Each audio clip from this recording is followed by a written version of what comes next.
ఆంధ్రప్రదేశ్ వ్యాప్తంగా సాగు తాగునీరు అందించాలి.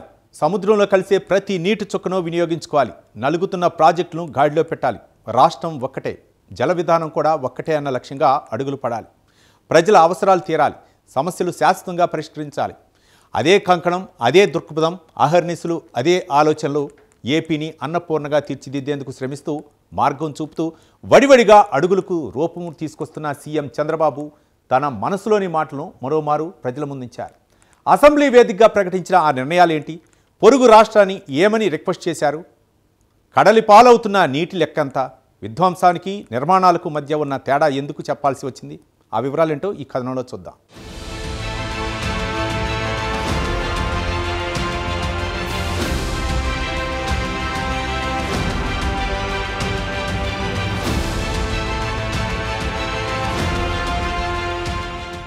ప్రజా సమస్యలపై అవగాహన, వాటిపై స్పందించే తీరు, పరిష్కార మార్గాలపై స్పష్టమైన దృక్పథం కలిగిన నేతలలో ఆంధ్రప్రదేశ్ సీఎం చంద్రబాబు తొలి వరుసలో నిలుస్తారు. తాజాగా అసెంబ్లీ వేదికగా జరిగిన ప్రశ్నోత్తరాల్లో జవాబుల్లో విజనరీ లీడర్గా ఆయన ఓ కీలక అంశాన్ని ప్రజల ముందుంచారు. సంక్షేమం సాగాలంటే అభివృద్ధి కూడా సాగాలి. ఈ రెండు రథచక్రాలుగా ముందుకు నడిపేందుకు ప్రధాన ఆదాయ వనరుల్లో నీటి వినియోగం అత్యంత కీలకమని ఆయన స్పష్టం చేశారు. సముద్రంలో కలిసిపోతున్న ప్రతి చుక్కను ఆదా చేయాలన్న సంకల్పం, సాగు తాగునీటి అవసరాలపై ఆయన చేసిన ఉపన్యాసం ప్రజల్ని ఆలోచింపజేసింది. ఇది మాటల ఉపన్యాసం కాదు, మార్గదర్శనం. ఇది సంకల్పం. ఇది శ్రమకు అద్దం.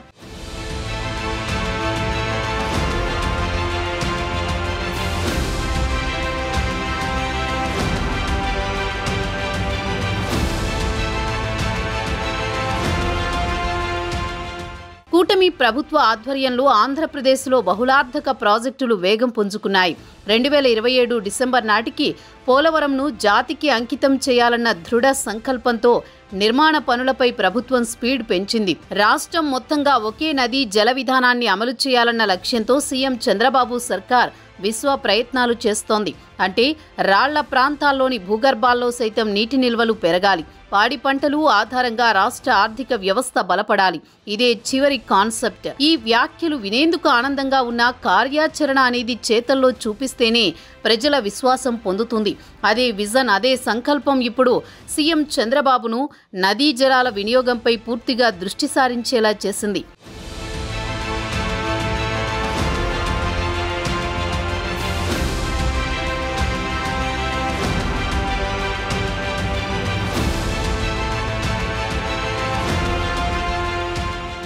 అసెంబ్లీ వేదికగా జరిగిన సమర్థ నీటి యాజమాన్యంపై లఘు చర్చలో ముఖ్యమంత్రి చంద్రబాబు చేసిన ప్రసంగం ప్రజల జీవన స్రవంతికి పచ్చన మార్గంగా మారింది. కరువు అనే పదమే రాష్ట్రంలో ఉండకూడదు అన్న సంకల్పంతో సమగ్ర నీటి యాజమాన్య విధానాన్ని అమలు చేయాలన్న దృక్పథాన్ని ఆయన స్పష్టం చేశారు.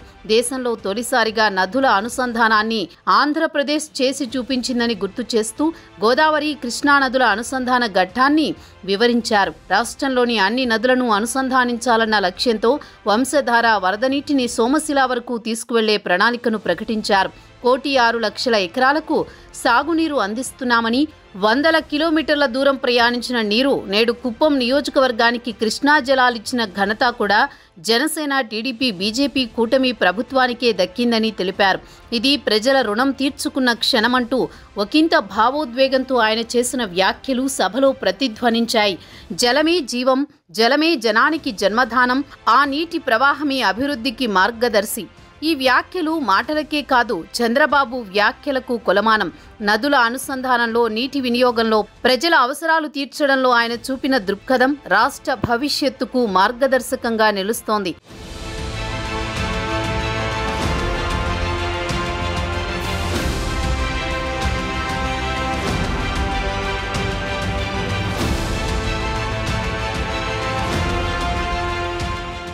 నలభై 45 ఏళ్ల రాజకీయ జీవితంలో 4వసారి ముఖ్యమంత్రిగా బాధ్యతలు చేపట్టిన చంద్రబాబు గత పాలన నుంచి నేటి వరకు పలు సంస్కరణలు, సంక్షేమ పథకాలు, అభివృద్ధి కార్యక్రమాలకు శ్రీకారం చుట్టారు. టెక్నాలజీ అనే పదాన్ని తెలుగు ప్రజలకు పరిచయం చేసిన నేతగా ఆయన పేరు ప్రజల మధ్యలో నిలిచిపోయింది. ఇప్పుడు ఆయన దృష్టంతా నీటి రంగంపై కేంద్రీకరించింది. ఎందుకంటే ఏటా వేల టీఎంసీల నీరు సముద్రంలోకి వృధాగా వెళుతుండడమే ఆ ఆందోళనకు కారణం. విపత్తులు హఠాత్తుగా కొట్టుకొచ్చే నదీ ప్రవాహాన్ని అడ్డుకోలేకపోయినా భూగర్భ జలాలను పైకి తేవడంలో దూరదృష్టి ఉంటే రాష్ట్రాన్ని సస్యశ్యామలంగా మార్చుకోవచ్చన్నది చంద్రబాబు బలమైన ఆశయం. అదే ఆశయాన్ని మార్గంగా మార్చుకుంటూ నదుల అనుసంధానాన్ని ఆయన పాలనా దిశగా మలుచుకున్నారు.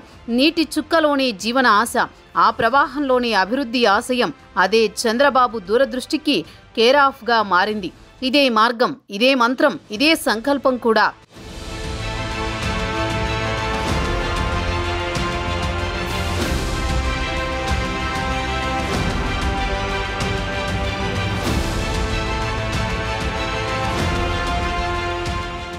రెండు 2014లో విభజన అనంతరం తొలి ముఖ్యమంత్రిగా బాధ్యతలు చేపట్టిన చంద్రబాబు నదుల అనుసంధానానికి శ్రీకారం చుట్టారు. నాటి టీడీపీ ప్రభుత్వం చేపట్టిన Pattiseema lift irrigation project Andhra Pradesh నీటి వినియోగ చరిత్రలో కీలక మలుపుగా నిలిచింది.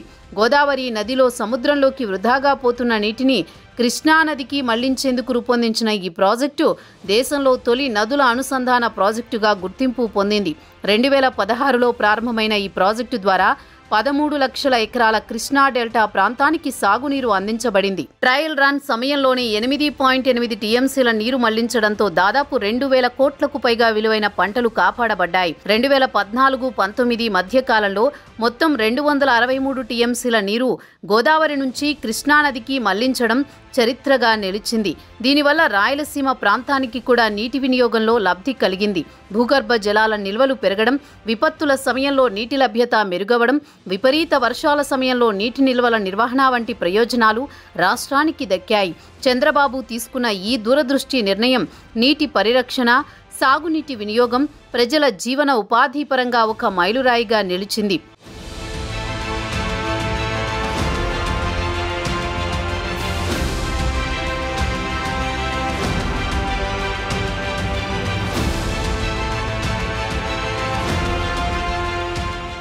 ప్రభుత్వాలు మారుతూ ఉంటాయి, కానీ ఆయా పార్టీల పరిపాలనా తీరు మాత్రం ప్రశ్నించబడుతుంది, ఆదర్శానికి ప్రతీకగా మారుతుంది.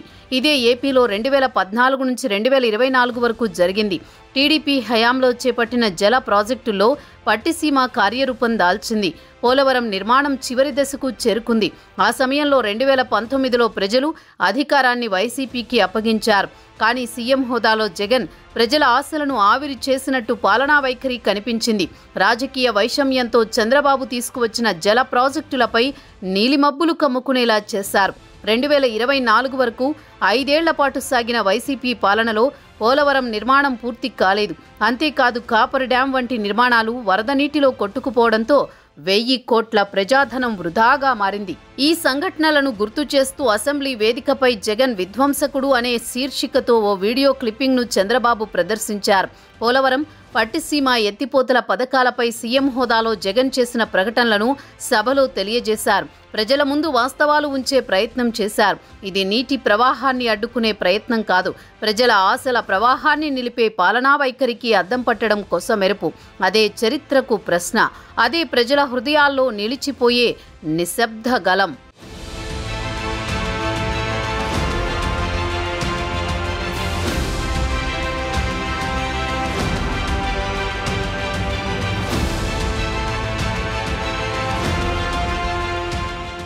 కూటమి ప్రభుత్వం అధికారంలోకి వచ్చిన తర్వాత ఆంధ్రప్రదేశ్ నీటి ప్రాజెక్టుల దశ తిరిగింది.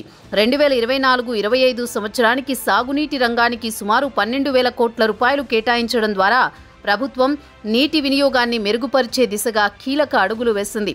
నదుల అనుసంధానంలో భాగంగా గోదావరి, నాగావళి, వంశధార, చంపావతి వంటి నదులను అనుసంధానించే ప్రణాళికలు ప్రారంభమయ్యాయి. ఈ క్రమంలో బీఆర్ఎస్ వంశధార ప్రాజెక్టు, హీరా మండలం lift irrigation scheme, Nagavali, Champavati అనుసంధానం వంటి ప్రాజెక్టులు కార్యరూపం దాల్చాయి. వీటి ద్వారా 4.75 లక్షల ఎకరాలకు సాగునీరు అందించడంతో పాటు 3.2 లక్షల ఎకరాల ఆయకట్టు స్థిరీకరణకు మార్గం ఏర్పడింది. ఇది కేవలం నీటి ప్రవాహం కాదు, రాష్ట్ర అభివృద్ధికి, రైతు భద్రతకు, భూగర్భ జలాల పరిరక్షణకు ఒక శాశ్వత మార్గదర్శనం.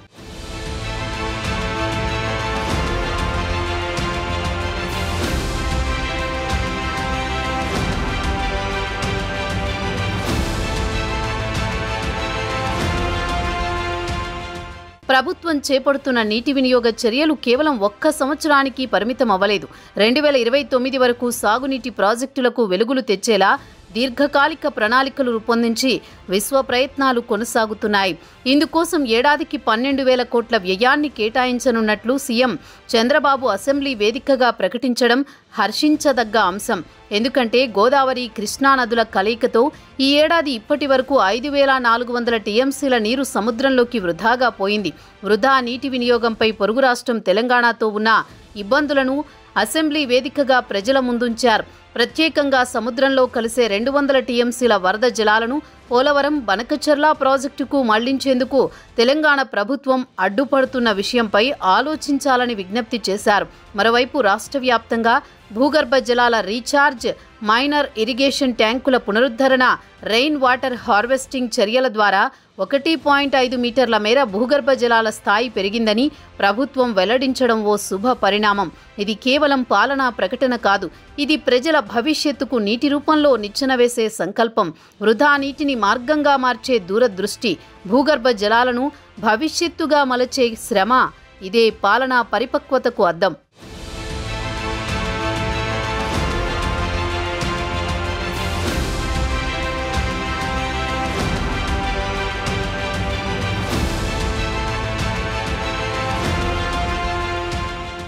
ప్రజలకు మేలు చేయాలంటే ఆలోచించాలి. అదే అధికారం కోసం పాకులాడితే ఎలా ఉంటుందో ప్రజలకు అర్థమయ్యేలా ముఖ్యమంత్రి చంద్రబాబు అసెంబ్లీ వేదికపై జరిగిన లఘు చర్చల్లో వివరించారు. గత వైసీపీ ప్రభుత్వంలో జరిగిన సంఘటనలను వీడియోల రూపంలో ప్రజల ముందుంచారు. పోలవరం ప్రాజెక్టు నిర్మాణాన్ని ఎలా వృధా చేశారో, 2021 ఖరీఫ్లో పూర్తి చేస్తామని చెప్పి 2025 వరకు ఏం మాట్లాడారో జగన్ చేసిన వ్యాఖ్యలను స్పష్టంగా గుర్తు చేశారు. ప్రాజెక్టులపై నాటి వైసీపీ మంత్రుల అవగాహన లేని తీరు, అసెంబ్లీలో వినిపించిన వ్యాఖ్యలు ప్రజలలో నవ్వును రేకెత్తించాయి. పోలవరం ఎప్పటికీ పూర్తవుతుందో తెలియదు అంటూ అప్పటి జలవనరుల మంత్రులు అనిల్ కుమార్ యాదవ్, అంబటి రాంబాబు చేసిన వ్యాఖ్యలను కూడా చంద్రబాబు ప్రదర్శించారు. అలాగే పట్టిసీమ ఎత్తిపోతల పథకం వృధా అంటూ జగన్ చేసిన వ్యాఖ్యలు వీడియోను చూపిస్తూ ప్రజల ఆశలపై జరిగిన అన్యాయాన్ని గుర్తు చేశారు. తలరాతలు మారుస్తారని ఓటేసిన ప్రజలకు తలబాదుకునేలా చేసిన వైసీపీ ప్రభుత్వ తీరు చరిత్రలో మచ్చగా మిగిలిపోవడం గర్హనీయమని చంద్రబాబు స్పష్టం చేశారు. అధికార మార్పు కాదు, ఆలోచన మారాలి. ప్రజల ఆశలపై పాలనా బాధ్యతే నిజమైన మార్గదర్శనం.